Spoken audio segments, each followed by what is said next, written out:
Ukraine ಮೇಲೆ Russia ಯುದ್ಧ ಹೇಗಿದೆ ಸದ್ಯದ ಪರಿಸ್ಥಿತಿ? ನ್ಯಾಟೋ ಪಡೆಗಳಿಗೆ ಪುಟಿನ್ ಕೊಟ್ಟ ಎಚ್ಚರಿಕೆ ಏನು? ರಷ್ಯಾ ನಡೆಗೆ ಕೆಂಡ ಕಾರುತ್ತಿರೋ ದೇಶಗಳು ಯಾವುವು? ನೋಡೋಣ ರಷ್ಯಾ ಯುದ್ಧ ನ್ಯೂಸ್ ಟಾಪ್ 9 ನಲ್ಲಿ. ಉಕ್ರೇನ್ ರಷ್ಯಾ ದೇಶಗಳ ಮಧ್ಯೆ ಬಿಕ್ಕಟ್ಟು ಮುಂದುವರಿದಿದ್ದು, ಉಕ್ರೇನ್ ಮೇಲೆ ರಷ್ಯಾ ಅಧ್ಯಕ್ಷ ಪುಟಿನ್ ಯುದ್ಧ ಘೋಷಿಸಿದ್ದಾರೆ. ಉಕ್ರೇನ್ ರಾಜಧಾನಿ ಕೀವ್ ಮೇಲೆ ದಾಳಿ ನಡೆದಿದ್ದು, ಕೀವ್ನಲ್ಲಿ ಭಾರೀ ಸ್ಫೋಟದ ಸದ್ದು ಕೇಳಿ ಜನರು ಬೆಚ್ಚಿ ಬಿದ್ದಿದ್ದಾರೆ. 4 ಕೋಟಿ ಜನಸಂಖ್ಯೆ ಇರುವ ಉಕ್ರೇನ್ ಮೇಲೆ ರಷ್ಯಾ ಯುದ್ಧ ಘೋಷಿಸಿದ್ದು, ಉಕ್ರೇನ್ ಸೇನೆಗೆ ಶಸ್ತ್ರಾಸ್ತ್ರ ತ್ಯಜಿಸಲು ರಷ್ಯಾ ತಾಕೀತು ಮಾಡಿದೆ.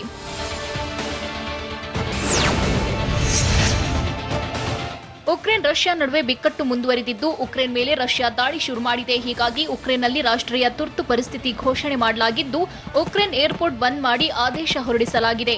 ರಷ್ಯಾ ದಾಳಿಯಿಂದಾಗಿ ಭಾರೀ ಪ್ರಮಾಣದ ಸದ್ದು, ಬೆಂಕಿ ಉಕ್ರೇನ್ ಆವರಿಸಿದ್ದು, ಜನ ಪ್ರಾಣ ಭೀತಿಯಲ್ಲಿದ್ದಾರೆ.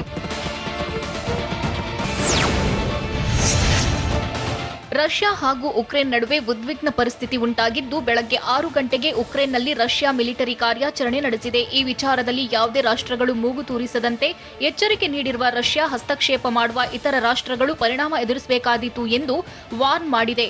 ಒಂದೊಮ್ಮೆ ಮೂಗು ತೂರಿಸಿದ್ರೆ ಎಂದೂ ನೋಡಿರದ ತೀವ್ರ ಪರಿಣಾಮಗಳಿಗೆ ಕಾರಣವಾಗಬಹುದು ಅಂತಲೂ ಎಚ್ಚರಿಸಿದೆ.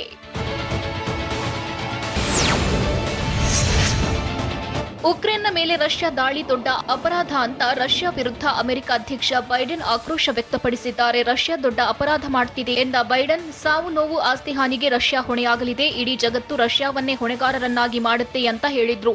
ಅಲ್ಲದೆ ಅಮೆರಿಕ ಮತ್ತು ಮಿತ್ರ ರಾಷ್ಟ್ರಗಳು ಪ್ರತ್ಯುತ್ತರ ನೀಡಲಿವೆ ಅಂತಲೂ ವಾರ್ ಘೋಷಿಸಿದ ರಷ್ಯಾ ವಿರುದ್ಧ ಜೋ ಬೈಡೆನ್ ಕೆಂಡ ಕಾರಿದ್ರು.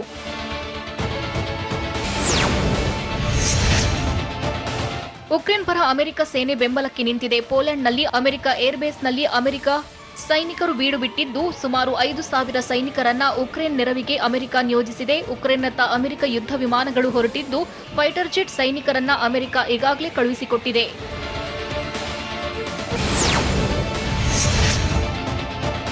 ಉಕ್ರೇನ್ನ ಒಡೆಸಾದ ಬ್ಲ್ಯಾಕ್ ಸಿ ಪೋರ್ಟ್ ಮೇಲೆ ರಷ್ಯಾ ದಾಳಿ ನಡೆಸಿದೆ. ಉಕ್ರೇನ್ನ ಅತಿದೊಡ್ಡ ಬಂದರು ಇದಾಗಿದ್ದು, ಬಂದರನ್ನ ರಷ್ಯಾ ಸೇನಾಪಡೆ ಸುತ್ತುವರೆದಿದೆ. ಅಲ್ಲದೆ ನ್ಯಾಟೋ ಪಡೆಗಳಿಗೆ ರಷ್ಯಾ ಅಧ್ಯಕ್ಷ ಪುಟಿನ್ ವಾರ್ನ್ ಮಾಡಿದ್ದು, ಇದರಲ್ಲಿ ಯಾರೇ ಮೂಗು ತೂರಿಸಿದ್ರೂ ಹುಷಾರ್, ಎಂದು ನೋಡಿರದ ಪರಿಣಾಮ ಎದುರಿಸ್ತೀರಾ ಅಂತ ಎಚ್ಚರಿಕೆ ನೀಡಿದ್ದಾರೆ.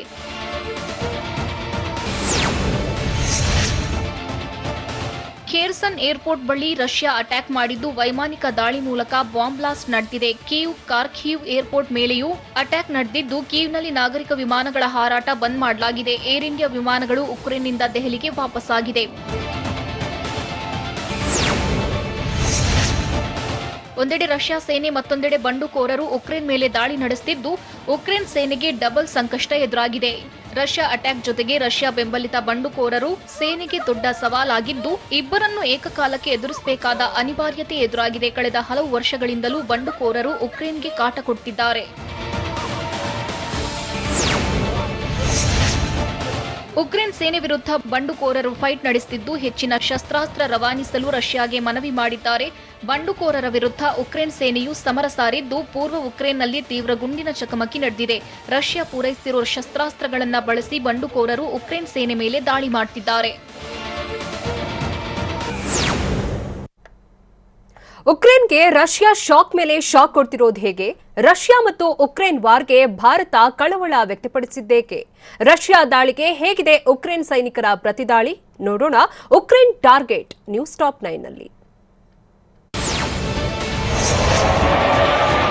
ಉಕ್ರೇನ್ ಮೇಲೆ ರಷ್ಯಾ ಅಟ್ಯಾಕ್ ಬೆನ್ನಲ್ಲೇ ಉಕ್ರೇನ್ನಲ್ಲಿದ್ದ ಭಾರತೀಯರು ವಾಪಸ್ಸಾಗಿದ್ದಾರೆ. ಉಕ್ರೇನ್ನಿಂದ ದೆಹಲಿಗೆ ಆಗಮಿಸಿದ ವಿಶೇಷ ವಿಮಾನ 182 ಮಂದಿಯನ್ನ ಹೊತ್ತು ತಂದಿದೆ. ಭಾರತೀಯ ನಾಗರಿಕರು, ವಿದ್ಯಾರ್ಥಿಗಳು ಉಕ್ರೇನ್ನಿಂದ ಹಿಂದಿರುಗಿದ್ದು, ಸುರಕ್ಷಿತವಾಗಿ ಸ್ವದೇಶಕ್ಕೆ ಮರಳಿದ್ದಾರೆ.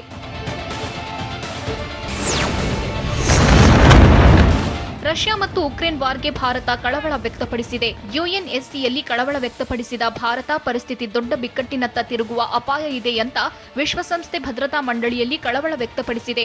ಉಕ್ರೇನ್ ಮತ್ತು ರಷ್ಯಾ ನಡುವಿನ ಯುದ್ಧ ಇತರ ರಾಷ್ಟ್ರಗಳ ಮೇಲೂ ಪರಿಣಾಮ ಬೀರಲಿರುವುದು ಭಾರತದ ಕಳವಳಕ್ಕೆ ಕಾರಣವಾಗಿದೆ.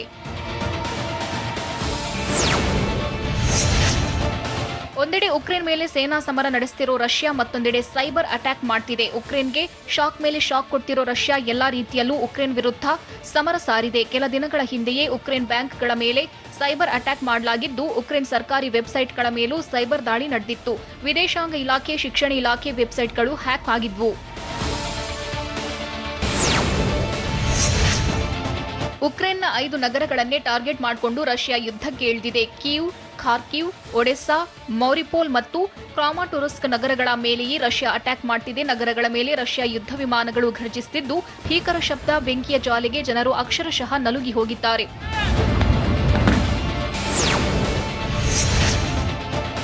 ಉಕ್ರೇನ್ ಮಿಲಿಟರಿ ಏರ್ಬೇಸ್ ಮೇಲೆ ರಷ್ಯಾ ದಾಳಿ ನಡೆಸುತ್ತಿದ್ದು, ಸೇನಾ ನೆಲೆಯನ್ನೇ ಗುರಿಯಾಗಿಸಿಕೊಂಡು ವೈಮಾನಿಕ ದಾಳಿ ನಡೆದಿದೆ. ರಷ್ಯಾ ದಾಳಿಗೆ ಉಕ್ರೇನ್ ಸೇನೆಯಿಂದಲೂ ಪ್ರತಿ ದಾಳಿ ನಡೆದಿದ್ದು, ರಷ್ಯಾ ಯುದ್ಧ ವಿಮಾನ, ಹೆಲಿಕಾಪ್ಟರ್ಗಳನ್ನ ಉಕ್ರೇನ್ ಸೇನೆ ಹೊಡೆದುರುಳಿಸಿದೆ. ರಷ್ಯಾ ಉಕ್ರೇನ್ ಸೇನಾಪಡೆ ನಡುವೆ ಬಿಗ್ ವಾರ್ ನಡೆದಿದೆ.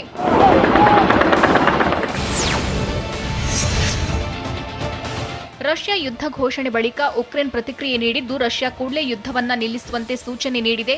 ಉಕ್ರೇನ್ ಶಾಂತಿ ಸುವ್ಯವಸ್ಥೆಯನ್ನ ಬಯಸುತ್ತದೆ, ಹೀಗಾಗಿ ವಿಶ್ವಸಂಸ್ಥೆ ರಷ್ಯಾಗೆ ಯುದ್ಧ ನಿಲ್ಲಿಸುವಂತೆ ಸೂಚಿಸಬೇಕು ಅಂತ ಉಕ್ರೇನ್ ಹೇಳಿದೆ. ಅಲ್ಲದೆ ಈ ವಿಷಯದಲ್ಲಿ ವಿಶ್ವಸಂಸ್ಥೆ ಮಧ್ಯಪ್ರವೇಶ ಮಾಡಲೇಬೇಕು ಅಂತ ಒತ್ತಾಯಿಸಿದೆ.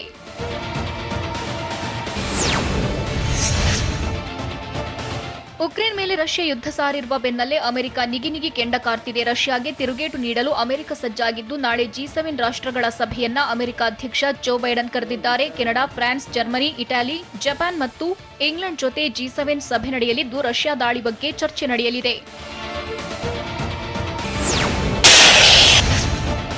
ಉಕ್ರೇನ್ ಮೇಲೆ ರಷ್ಯಾ ದಾಳಿಗೆ ಇಂಗ್ಲೆಂಡ್ ಪ್ರಧಾನಿ ತೀವ್ರ ಆಕ್ರೋಶ ವ್ಯಕ್ತಪಡಿಸಿದ್ದಾರೆ. ಉಕ್ರೇನ್ ಮೇಲೆ ರಷ್ಯಾ ಅಪ್ರಚೋದಿತ ದಾಳಿ ನಡೆಸಿದ್ದು, ರಷ್ಯಾ ರಕ್ತಪಾತ, ವಿನಾಶದ ಹಾದಿ ಆರಿಸಿಕೊಂಡಿದೆ ಅಂತ ಪುಟಿನ್ ವಿರುದ್ಧ ಬೋರಿಸ್ ಜಾನ್ಸನ್ ಕಿಡಿಕಾರಿದ್ದಾರೆ. ಅಲ್ಲದೆ ಯುಕೆ ಮಿತ್ರ ರಾಷ್ಟ್ರಗಳು ಇದಕ್ಕೆ ತಕ್ಕ ಉತ್ತರ ನೀಡಲಿವೆ ಅಂತಲೂ ಬೋರಿಸ್ ಜಾನ್ಸನ್ ರಷ್ಯಾಗೆ ಎಚ್ಚರಿಕೆ ರವಾನಿಸಿದ್ದಾರೆ.